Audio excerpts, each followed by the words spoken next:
We're recording. All right. Hey, everybody. Welcome back to Practical Tube Amp course with me, Chesapeake Guitar and Amp Repair. And we are starting our StewMac Champ Kit build. It's a build along series. Every month we'll have an episode of where we build the amp step by step. And joining me is Josh Strange from Strange Amps. He's out of Philadelphia. And Josh, what do you do? I build amps. No. Yeah, I have been repairing and building amps for probably I guess seriously for 6 or 7 years now, I guess. I'm really building for probably 3, building mainly. But yeah, I kind of started in the studio recording world, but ended up finding my way to repair and vintage stuff, and then finding my way to building stuff. So yeah. Josh's amps are very stylish and cool. Mostly lower wattage stuff, right? And combos with Combos. I have combos and heads and lower wattage right now. Yeah, I know wink, wink, hint, hint. Yeah, we talked about that. So yeah. So Josh is going to follow along with the series. I might throw some other guests in here to change it up, but it's going to be kind of like the me and Josh show for the most part. And Josh is going to narrate as I build, so I don't have to stop and talk as much. And he's going to use his experience at building and the things that he does. Now we're starting off with a Champ kit, and today what we're going to do is we're going to unbox the kit. We're going to go over a list of all the things that we want to do and kind of the order that we do them in. And we'll talk a little bit about why the order is, and my order might differ from Josh's order, but we're going to find some common ground and we're going to figure it out and we'll put it all on the whiteboard. But let's start things off by, if Josh doesn't have anything else to say, I'm going to start opening things up. And Josh, if you have any comments, go ahead. Think about, when we're opening this up, just remember this is a kit, and Josh and I build things from scratch for the most part. I mean, I'm sure Josh has made his fair share of kits, and this is sponsored by StewMac. They provided the kit for us. We're going to do something for the Luth group at the end when it's finished being built. We'll raffle it off or donate some money to charity. We're not sure. We'll figure it out. If anybody has any ideas, let Ian know.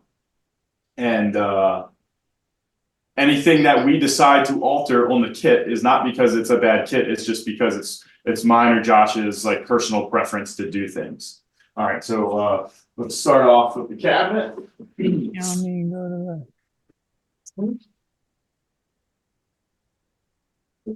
Very well packed. I'm going to keep this box. So, nice little cabinet. Get it back out. So they send the cabinet obviously 100% assembled, even the handle on. That's cool. So it's ready to go. Yep. Nice. Unlacquered tweed. It's all pine, finger jointed. I mean, it looks just like an original one. Yep, nice cabinet. Nice. Trying to think about I like the way they look lacquered. And we're gonna think about doing that. All right, there's cabinet, and then here's the box full of all the parts. Chassis, transformers, parts box. Speaker, keyboard, directions.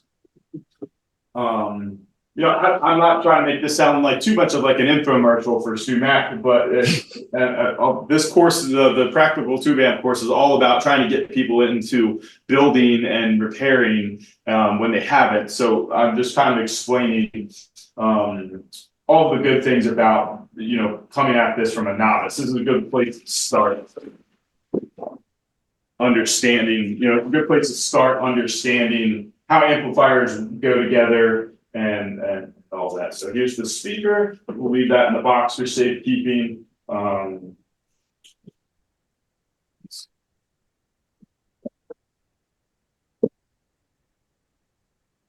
What speaker did it send with? It's a Jensen C8R. Okay. So an 8-inch ceramic. Yep. C standing for ceramic, 8 standing for 8-inch. And then I guess I don't know. What is R? Just like the style? I can't remember what R was. Yeah, I'm not sure what R is. All right, so some of these papers. So this is the chassis.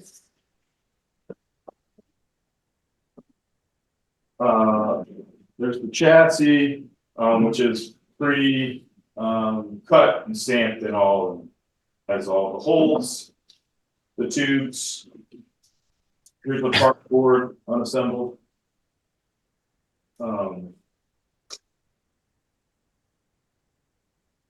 Just like an old fender.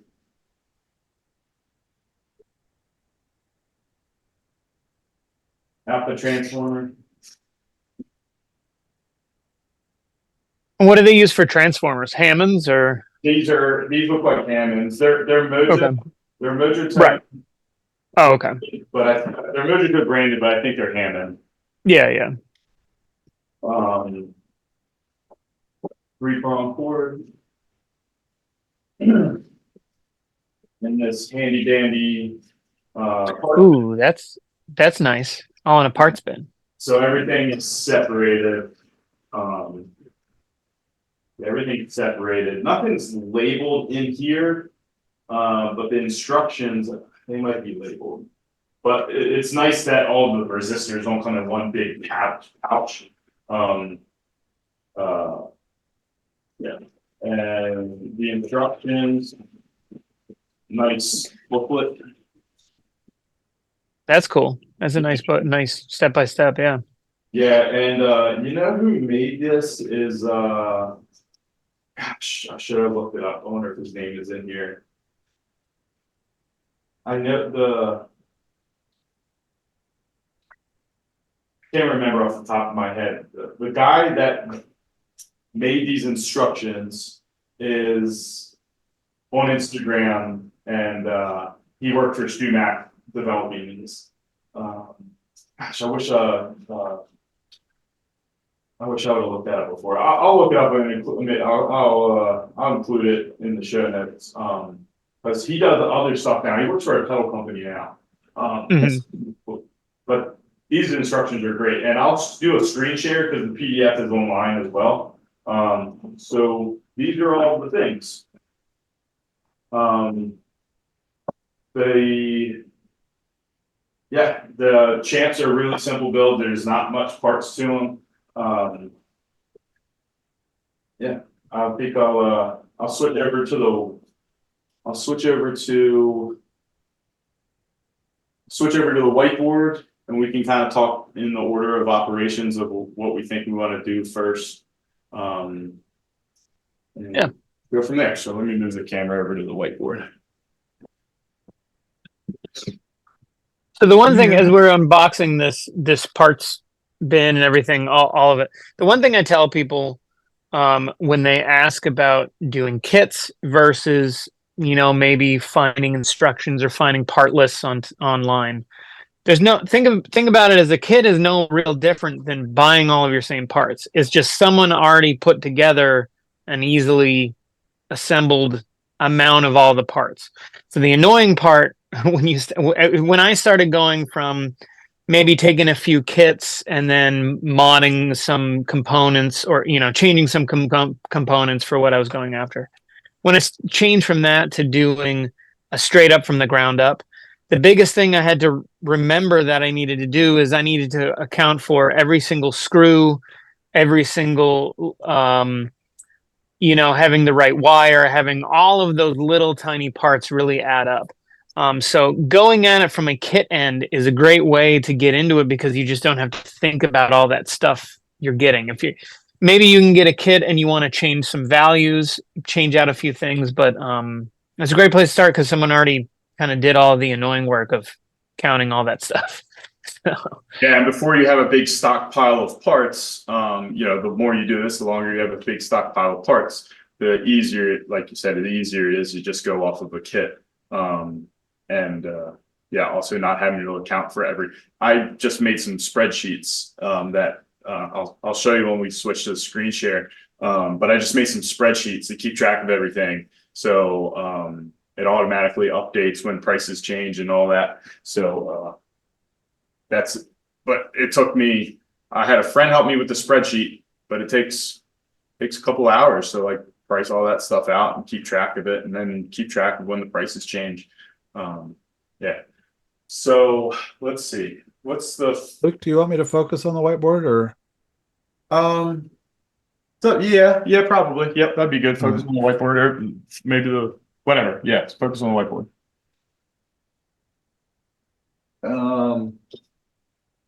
What's the let's see here.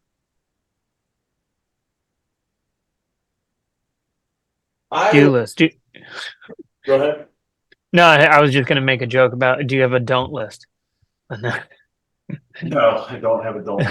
Josh, you're gonna fit in here. Yeah, dad jokes galore. I like to kind of assemble all of the parts. I put all of the parts on the chassis first. And including the transformers. Is that Yeah, like putting like hardware assembly. I was gonna say the first to-do list is part inventory. So Yeah. going over, there should be a list there going through that. Yeah. Make sure you got it all, which I would think in typically kits, you have it all. When you're away from kits, I don't know about you, but many times I've ordered everything I needed, but then they forgot to send something, or maybe I forgot to order something, whatever. But parts inventory, get it all there. Yeah, once you have everything, what you were going to say is hardware installation on the chassis. Yes. Right. And also in this case, what we might even get to today is part inventory and anything that we might want to change about the kit. So any changes about the kit. Not necessarily mods, but like keeping the thing, true to the schematic, but maybe putting our little flair on it. And we'll explain that when we go over the parts. And then installing hardware. That's like where I'm at with my particular amp. That was the first step I did on mine. All the sockets I have on there, the transformers, and in my case, I have a faceplate, so that's all on there. I kind of start when you're starting from a pile of stuff. I just like to, as much stuff as you can get out of that pile and onto your project is kind of the first move for me. So yeah. Yeah, when you're looking at this whole thing, it's like how do you eat an elephant? You just got to start doing stuff. You got to start putting stuff together. Yep. Get things out of the pile and into an assembly. And if you have to uninstall something, then that's okay. But at least you're starting somewhere instead of thinking about it. You got to start doing and installing. So, do you like to? Where do you like to install your transformers? Right now, like when we're installing all the hardware, do you install the transformers too? I usually, let me think about it. On this, I install the transformers, I think, first. Only because this gets into the weeds a little bit in my situation, but I don't want to, the last thing, because I have the faceplate on there, it's kind of a scratch surface because I have it on there so early and I need it on there. Kind of the same thing goes for that kit, even though you didn't really show an up close yet of it, but it doesn't really matter. The faceplate on or the front of that amp is all etched with, or not etched, but painted with the controls. That is kind of the most when you're moving around the chassis, you're bringing stuff on it. That can be the most easily to bang up, and I just want to avoid that. So putting on heavy stuff like transformers now rather than trying to finagle them later, that's at least what I do. I mean, it doesn't super matter, but that's kind of my thing. Yeah. Yeah, I like to install the transformers first too. Yeah. And then after we install the hardware, I like to try to get things, like the heaters installed, in the amp and try to start getting as many wires from the transformers Yep. installed as possible. Hmm. The one thing I would say, so that's actually literally the stage I'm at right now. This morning I was once my transformer's in, I'm wrapping leads, I'm kind of sizing stuff up, cutting some extra without soldering yet. Um, the heaters, I save the heater wiring to the actual sockets until after the board is in, just because it's more stuff in the way when I'm getting the board in. Um, but at least the heater leads to your pilot light. You can get going. All of your leads to your rectifier tube. Those can get put in place. Your output wiring, all that kind of stuff. Um,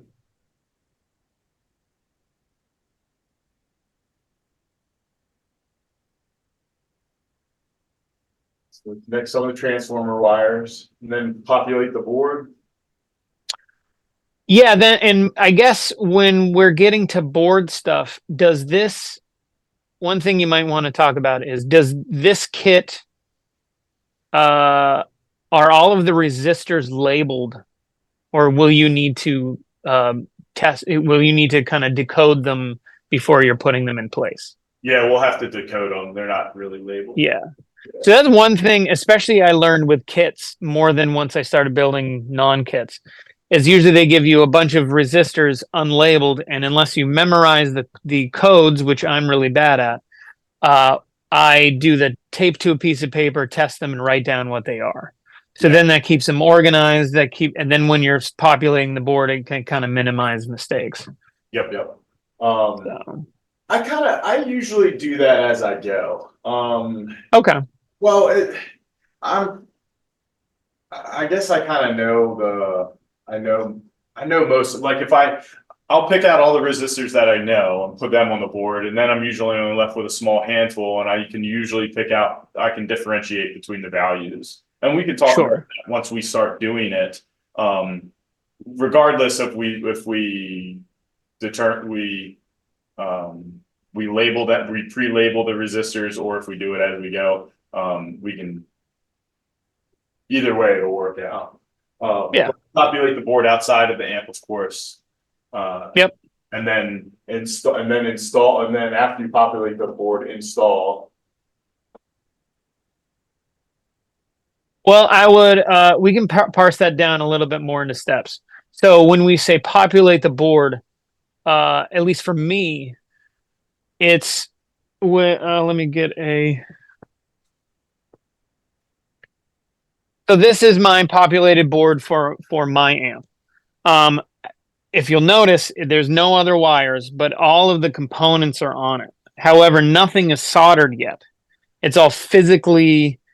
This is what I like to do when we're first getting into boards. Is all of your. I'm using turrets, so it's a little bit different, but still, even with the eyelets, getting things physically in where they need to be, pulling your leads tight, kind of doing all that stuff. Um, then adding all of the wires that'll connect from your board to your sockets and your pots and your input jack and all that good stuff. Get that all in place. Then lastly, solder it all. Once it's all in place physically and held there, then the solder is going to make that connection, not act as glue holding it there. The component, I could probably run this without any solder because of how I wrap my leads, because it's so physically in place. So I'm not relying on the solder to hold it there. So that's kind of how I would, for that particular step, parse down, populate the board, then the wires, then solder, kind of go in that minutia of a way, if that makes sense. Yeah, yep. And So, I wrote that down just like that, because you're right. yeah. So, and then I put I would put the board in the amp and then just start wiring it up. Starting basically from one end of the layout to the other. Mm-hmm. Usually start with the preamp side and work my way over. If I'm, yeah, that's how I usually Yeah. work.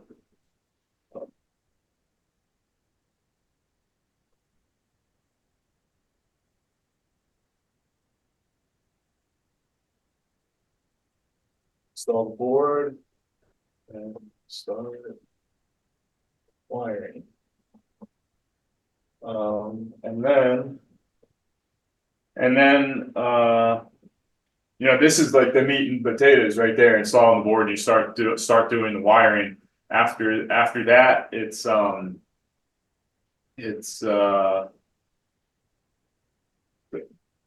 bringing it up to power and start to check your voltages. Mm-hmm.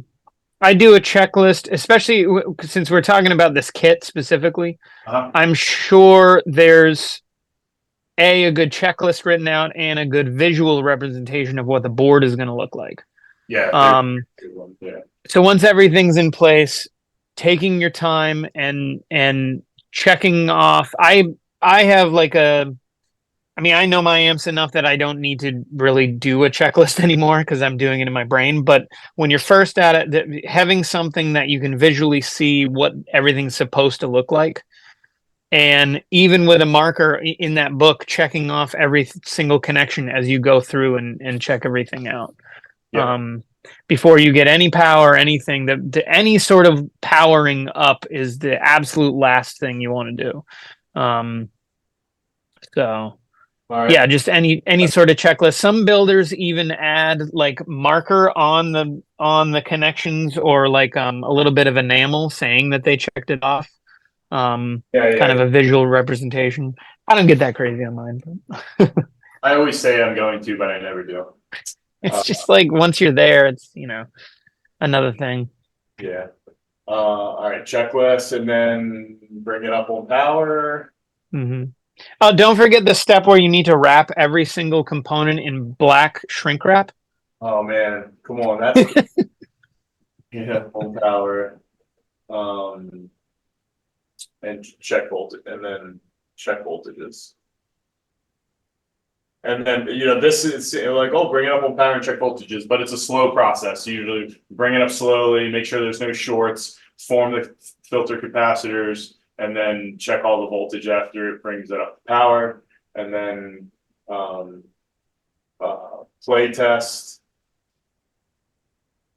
or run a signal generator through it.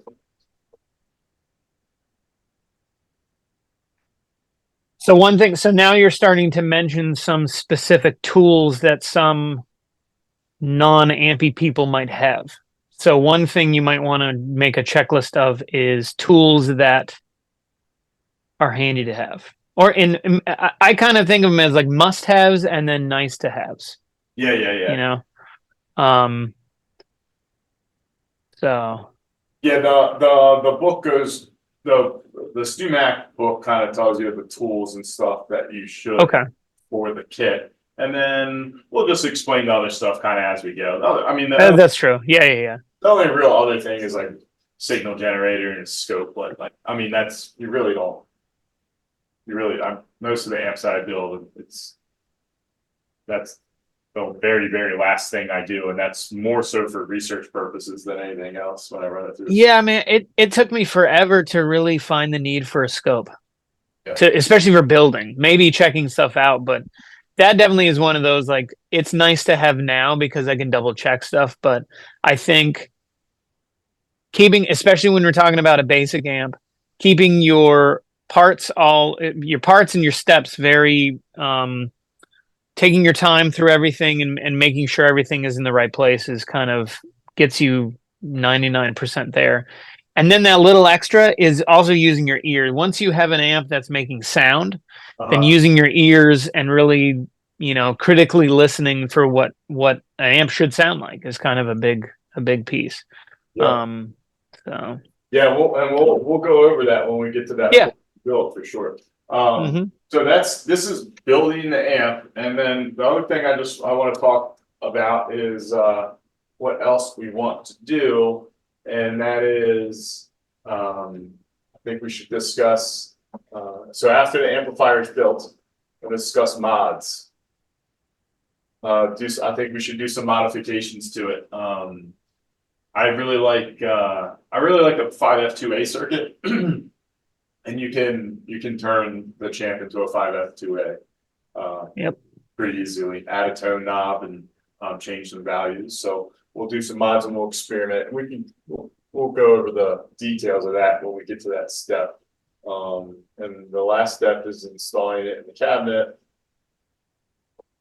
Right, install cabinet. Right, I think I want to lacquer. Install lacquer. That'd be cool. Lacquer. I've never done that personally. Yeah, I don't. How do you spell lacquer? That's what. Yeah, looks right. We're Sure. gonna lacquer the cabinet. One thing I don't like using lacquer because it stinks so bad. The next time, the last time I did it, I used real lacquer, and that sucks. I'll probably use like water-based polyurethane so it doesn't stink and smell.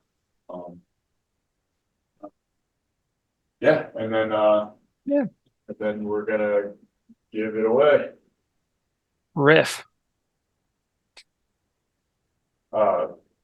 Some honorable mentions here for Ian is that he had the idea of building our own cabinet, making our own chassis, and doing a faceplate. And we might think about getting a faceplate done.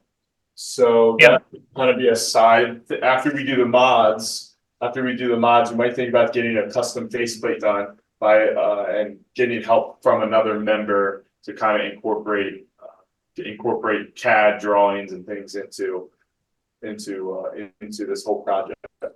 Which using CAD for faceplates and design purposes is a crucial part of custom amp building. You can build all of the kits that you want and never have the need for faceplates or laying things out. But if you're going to start building custom amps, you will need to do that. I think I told you that when one of the times we were talking about doing stuff because I feel like I've mastered using Illustrator as much as building amps in the last like 3 years because of doing all the faceplates and all the cab design and everything. I need to learn CAD specifically to actually do kind of the next step, but I can make it work with. I have a CAD guy that or a CNC guy that does all of the cuts for my cabinets, but I design everything in 2D on my end, and that definitely has taken probably more time to learn that and master that than it has like making amps, physically making amps. So Yeah. it's kind of crazy. Yup, I'm struggling with the same thing. Yeah, when you start getting to legitimate building, yeah, that's one of the struggles. So let's see here. I'm gonna switch. I'm gonna do a screen share, and let's see.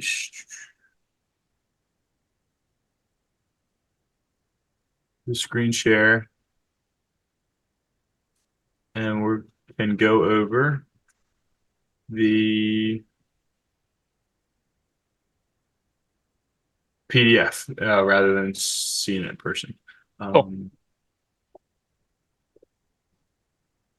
Luke, can you hear me? Yes. What do you want? Oh, the screen share is capturing. Okay, good. Yeah, Okay. is that working? Screen share? Yep. All right. Let's see. Oops. Sorry. I commandeered it for a second. Oh, We're good though. all right. There we go. All right. Table content. I'm not going to go through every single word in the book, but we're gonna kind of breeze over it. So they give you all these safety things and what to do and what not to do when you're filling out the kit. But we're kind of going a little bit beyond. We're breezing over that stuff because we're going to talk about those things as we go. I'm sure we will miss some things that for like complete novices, but we'll explain. They tell you what the hardware is. They tell you how to tell what the different capacitors are. they give you a list of what the resistors look like. We're gonna That's go cool. one Yeah. step beyond that and explain how to get that information on your own. Again, good parts list, pictures, and everything. Here's all the required tools, helpful tools, and everybody can kind of go to. We'll provide a link, and you should make a list. I provide a link to this PDF in the show notes. So I'm gonna write a list real quick. I want a link to Josh's website. Josh, you got a website, right? Sure do. All right, link to Josh's website. We're gonna do a link to the PDF. Of course, a link to the StuMac build. In case if anybody wants to kind of buy one of these, you could get one and order it before the next episode and kind of build along. We're not going to ask you to come on and literally build while we're videoing. But of course, if you have questions, we can address some of that stuff. So, How much is the kit? Do you know off the top of your head? I think it's I think it's 800. I think I got it pulled up. That's not bad. Fully everything, Does that come with all the electrons that you're going to need? Comes with You all might need a few extras. not 900. 900. Okay. Which I mean, yeah, it's expensive. Like building amps are expensive. For reference, I just built a 5F2A, which is a very similar circuit. And I haven't even finished. You can still see my screen, right? Yep. I haven't even finished my parts list, and I'm already up to $440. It doesn't include a speaker. It does not include a cabinet. Now I did get expensive transformers from Sour Sound, but just it does include a speaker. I forgot I bought a speaker. But with tubes are expensive now, and transformers are even more expensive. And so yeah, so for reference, plywood's expensive. There's Yep. no way around it, So and then the time that it takes to Tolex, the time it takes to Tolex and all of that. If you're doing a real legit custom amps, you want to have your own cabinet and your own look. Just like your stuff, Josh. If you bought cabinets to fit your amps, they would not be nearly as cool as they are. So yeah. You got to do that if you're building. Thank you. All right. So here is so let's see if I can zoom in here.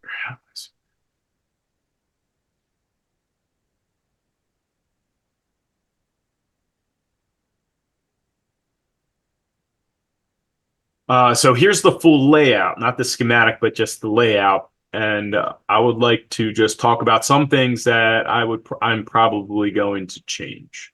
And Josh, feel free to insert your opinion, whether it agrees with me or not. So I don't like using orange drops. They're axial capacitors, and I like to use radial on boards like this because it doesn't stress out the joint of the capacitor. And let's see if I will show you the difference.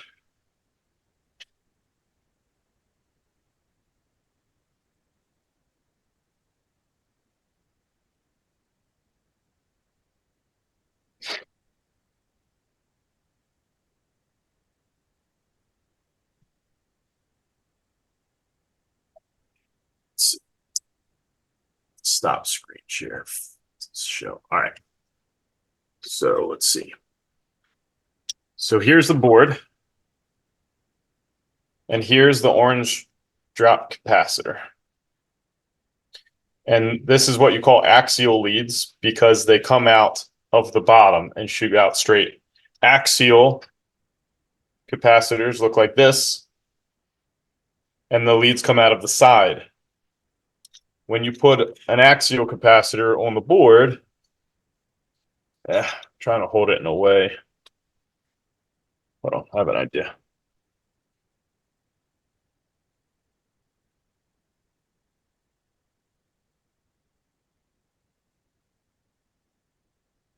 Josh, you muted. I'm not sure if you meant to do that. All right. So here's the board, and here's the axial capacitor, and here's the radial capacitor.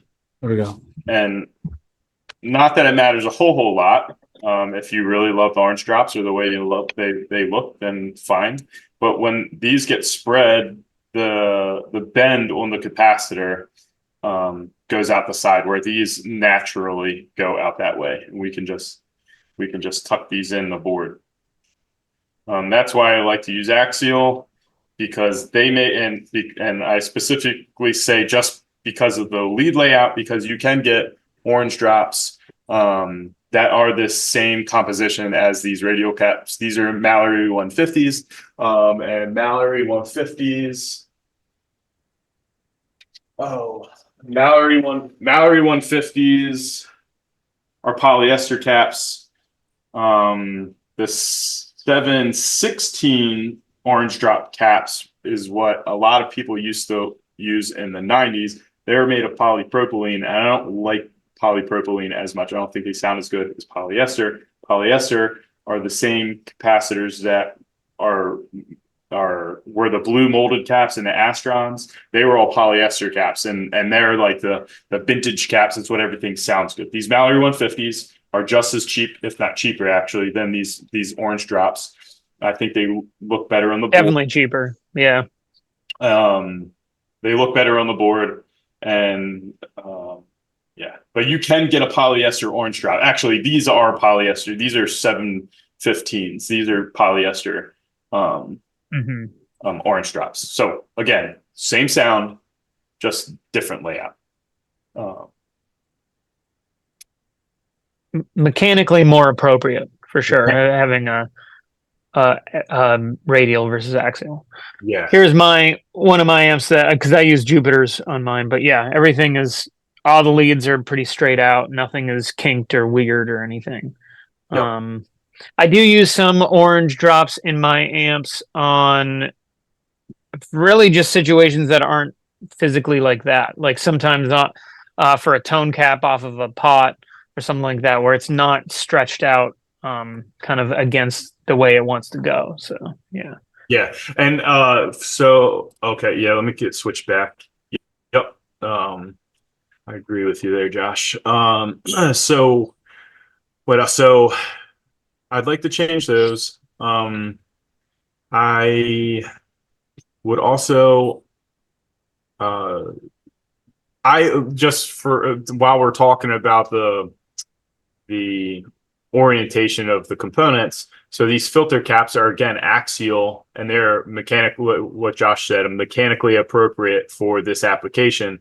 I like to use, whenever I can, radial electrolytics. They're cheaper, and they're cheaper. They have a longer working life. They have a longer shelf life. Everything about a radial, proper radial caps. You can buy cheap crap radial caps as well. But good Nichicon caps are far superior to any radial cap that you can buy, but they wouldn't work in this application, so I wouldn't use them in this application. I would use an axial capacitor. If I were to design something from scratch, I would probably try to incorporate Nichicon radial caps. Probably it's not that we're splitting hairs here, and it's mostly preference. But the look and the layout of this is good. The other thing, since we're kind of like on these capacitors, I would like to break up this grounding scheme. There's nothing wrong with this grounding scheme. This is what Fender used, and these amps can be very quiet. But for for theory and for explaining how grounding schemes work, I would like to separate the first node filter cap. I'd separate the first filter node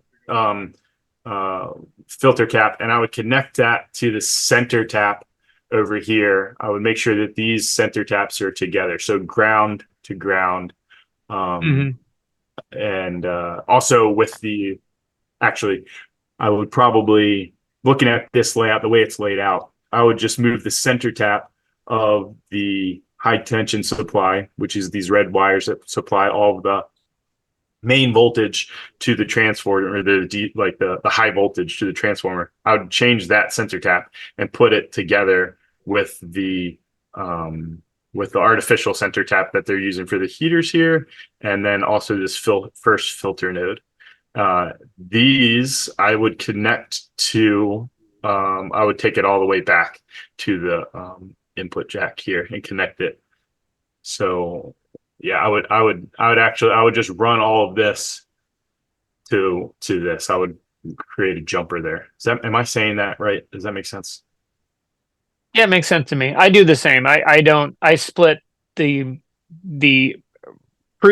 power amp section filtering away from the preamp section filtering. Yeah, and then kind of everything, if physically looking at that picture, everything to the left, I like to ground in that vicinity, and everything to the right of your power section, those first three filter caps, I like to get the other direction. I don't think I've ever tried it any other way than that, frankly, but I know at least doing it that way, I have extremely little noise from that, as opposed to sometimes when I'm, say, prototyping an amp and I'm not at that minutia level of caring about where ground schemes is. I'm not, sometimes when you're developing something, you're not thinking about that stuff. You're just slapping stuff in to see how it sounds. When I'm not paying attention to that and I might ground everything all together, I definitely do get some more noise. So splitting that up and thinking about, more so at this stage, thinking about all of that layout and how you might change it from this stage is kind of where my mind would be at. Yeah. Yes. Yep. Exactly. Yeah, I do the same thing. My prototypes and stuff have, you let some things slide for different reasons. But then when you start laying things out, you start applying theory of layout, theory of electrical principles. And sometimes it matters, sometimes it doesn't matter. I think that and we should do it as an experiment. We should just, connect. We'll build it how we think we should build it. That's true. And then we should separate it and ground it this way and see if there's any difference. And you can build, I haven't built thousands of amplifiers, but talking to some of my friends that have built thousands of amplifiers in a production setting, some amps just are noisy than others. And the explanation for that is the different compositions in metals and how they can be differently affected for different amps. I have a friend that built for Two Rock, and he said some amplifiers, just like the grounding scheme, would be different. Not different, but they would use the same grounding scheme in every single amp, and then one amp would just be noisy as heck, and then they could trace it on the scope and know that it was a ground source noise, and they would have to do something different to the grounding scheme to make those amps quieter. Usually, and from my friend telling me, he said it's usually using a different gauge grounding wire from wherever it's coming from. So with better scopes, they can trace the noises better, and they can figure out what stage it's coming from, and then they start troubleshooting from there. Yeah. So let's see. Am I still screen sharing? No. I don't think No, so. but you can again if you want. I just thought since you were doing such a good job of Yeah, no, thank you. Yep, I like the back and forth. Thanks, Ian. Um, so that's the main thing is switching that, and then let's see what they do with the power section because I always like That shared bus with the earth ground is a little no. uh I think showing for the purpose, especially where we have a good steel chassis, showing actual chassis soldered grounds would be a handy thing instead of this like or whatever you call it. I like a dedicated. I don't like that it shares with the transformer, although like I don't really like Yeah, a super hard stance on it because if you do it right, you put some Loctite on it. I don't like that your earth ground by European code is supposed to have its own dedicated screw lug, right. um, and nothing else can be connected to it. So I would drill a separate hole. We'll drill a separate hole in the amplifier with a dedicated ground lug and connect the Yeah. ground to there. Um, That's so- how I operate. I mean, it's just one more. I just think of their sharing the bolt for the transformer. The chances of that, yes, you could Loctite it, but it just vibrations and everything do loosen up hardware over time. It's definitely possible happening. And the one biggest safety thing in your amp is your earth ground from your AC power. So having that solidly, I like to actually solder it straight to the chassis and no screw at all. So it's actually solidly there with with a hot iron and everything. But that's not always possible. Aluminum chassis, like my smaller 5 watt amp is an aluminum chassis. You can't really solder to that very effectively. So I have but I still have a dedicated earth ground, screw that's the only purpose for it. yeah, yeah, So and I think it's just good practice to do it that way. yeah. The only thing about soldering to the chassis for um, it's a little bit of a learning curve to solder. You have to Sure. incorporate soldering iron, and then you just Yeah, yeah. it's more difficult than just soldering another thing. So if a novice was building an amplifier, I would recommend doing a screw. Yeah. Building your own screw. I would not drill.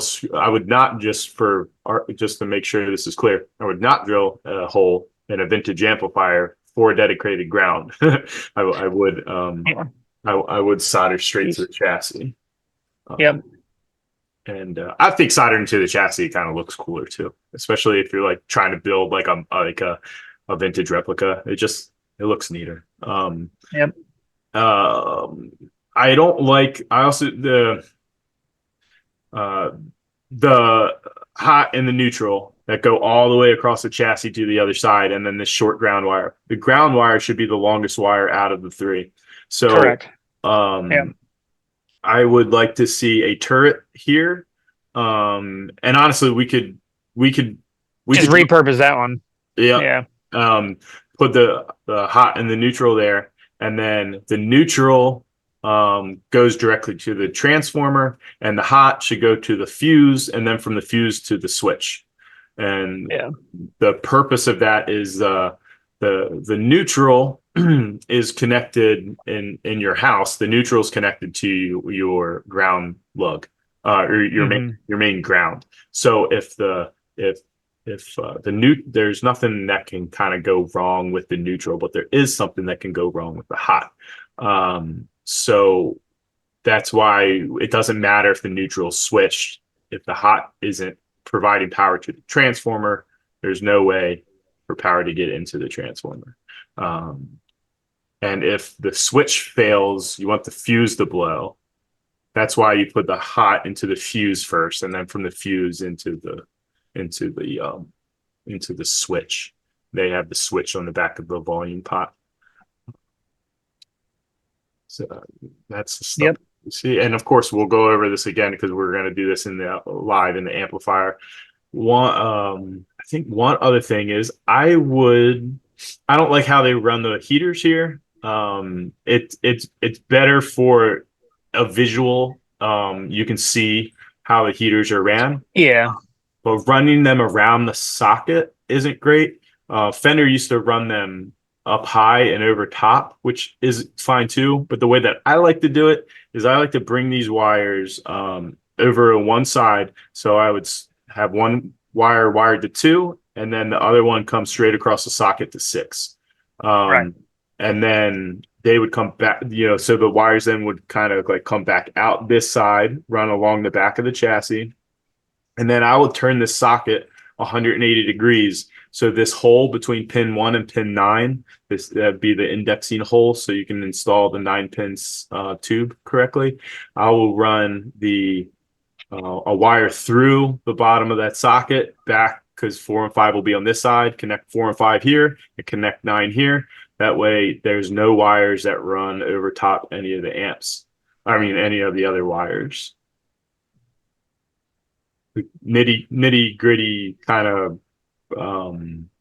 these things are not like make or break an amp, but all of these small percentages add up. Just like building a guitar, it's how thick is the lacquer, how heavy is the nut, how wide is the neck, how thick's the top. Did you sand the braces? All of those things, 1% here, 1% up here adds a lot in the long run. And some of it's safety, some of it's convenience, some of it's noise. So it doesn't all contribute to the same thing.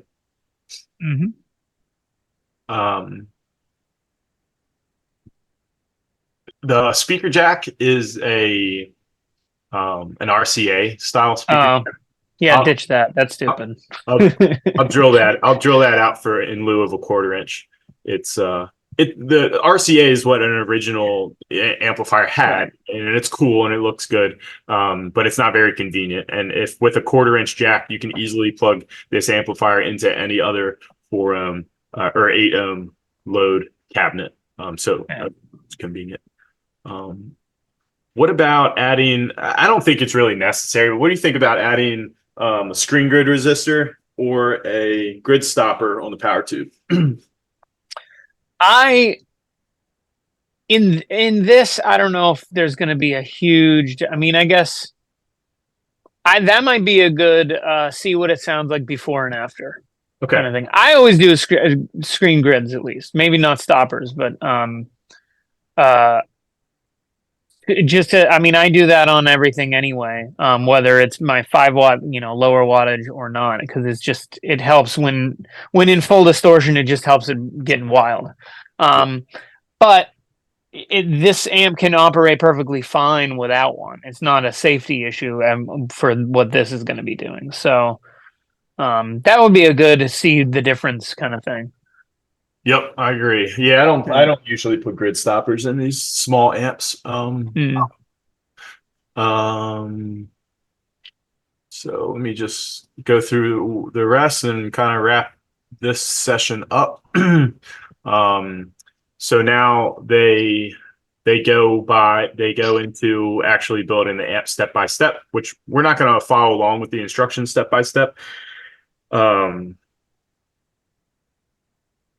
We're going to do our own thing, but all of the steps we will That's be cool. doing. So it's cool they illustrate that though. Yeah, they do such a good job with illustrating. It's really, really, really good. I wish I remember. Oh, that's the other thing I want to link to, the guy who made these.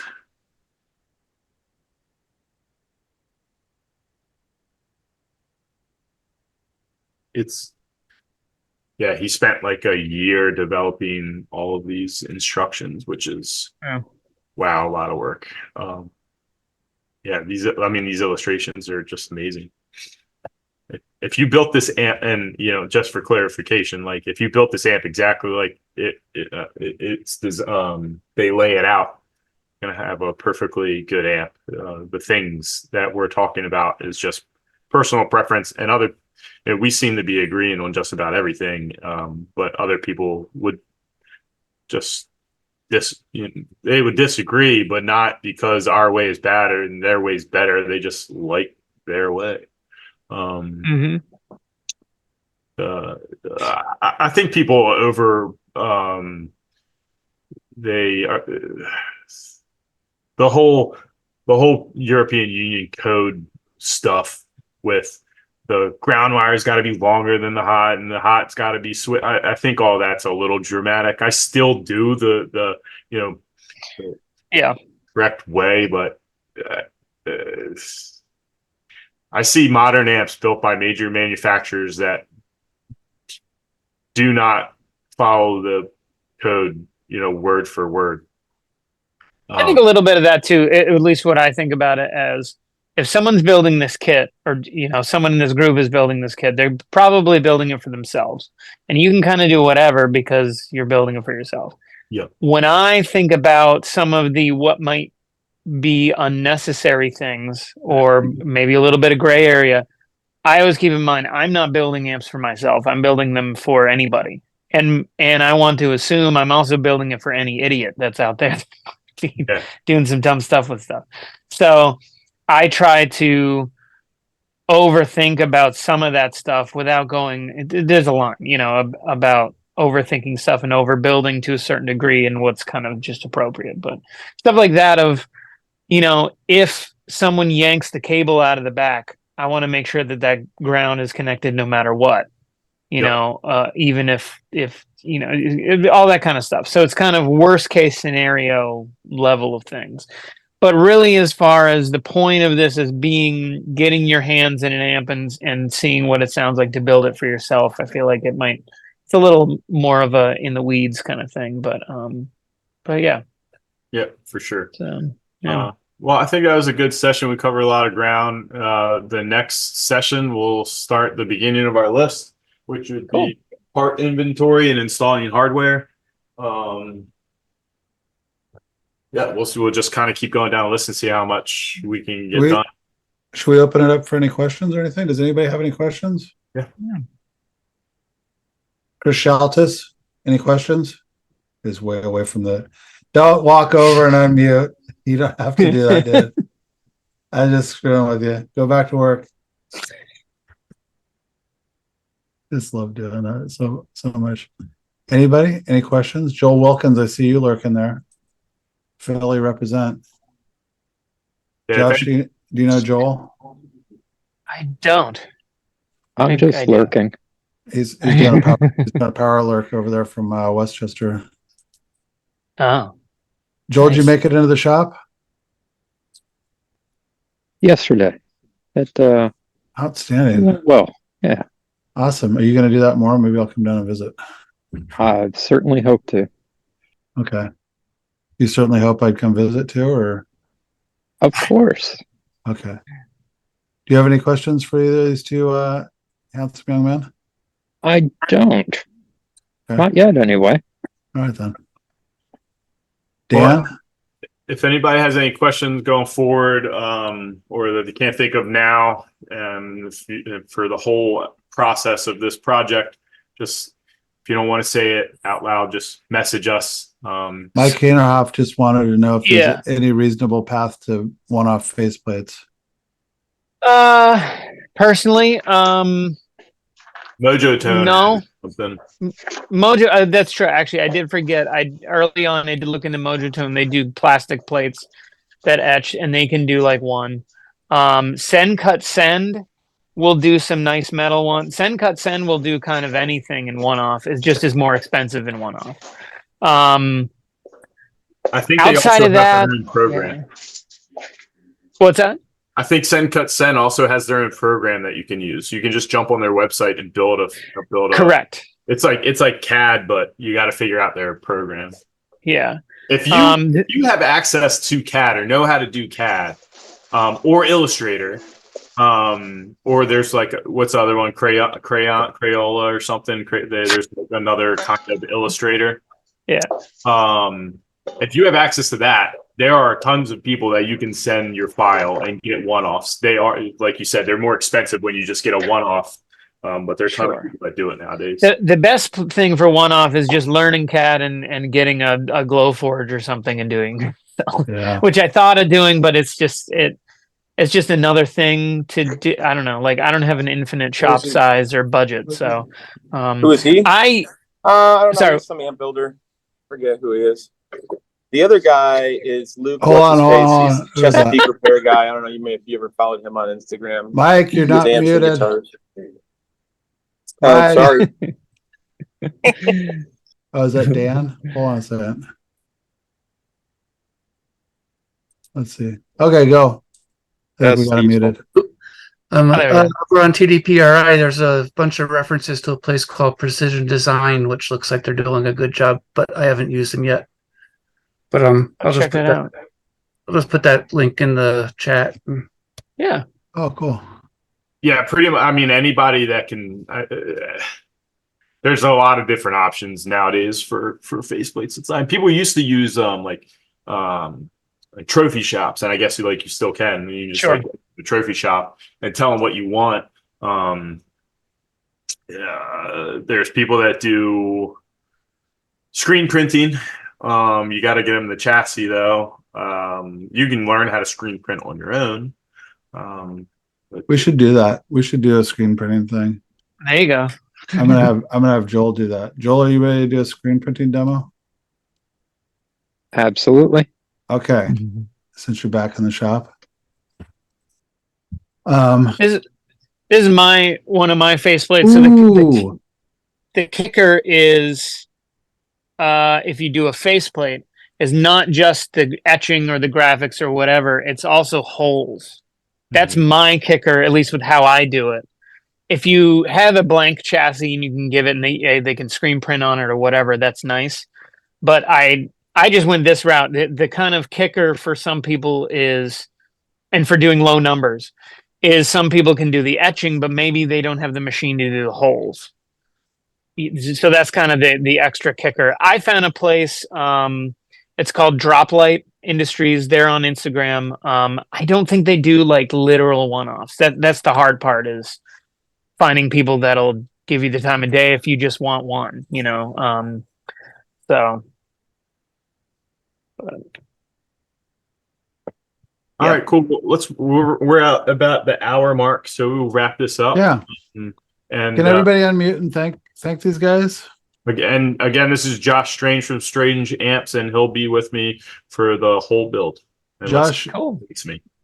I really appreciate your time. This was really cool, and getting to hear you guys go back and forth on this stuff has been very illuminating. Thanks for having Thanks, me, guys. for sure. Yep. So Appreciate thanks, it. Matt. Thank That was Thank great. you. Thank you.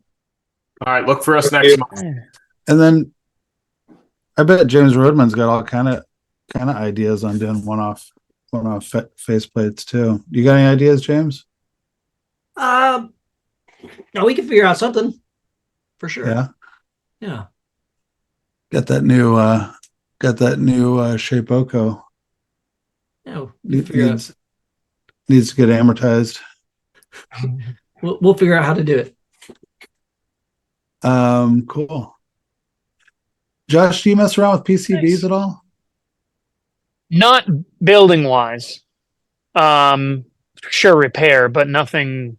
I haven't really gotten all of my stuff is hand wired, and I haven't gotten into pedals yet. So maybe when I eventually get into pedals, because I need to sell something that is cheap and easy to make, I'll do that.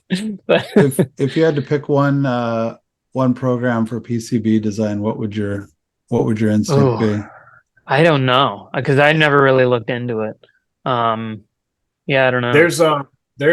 There's company, just like the faceplates, there's companies that have you just get on their website and input your schematic or build your schematic on their website, and it will build you a working model. I can't remember if Sen does that.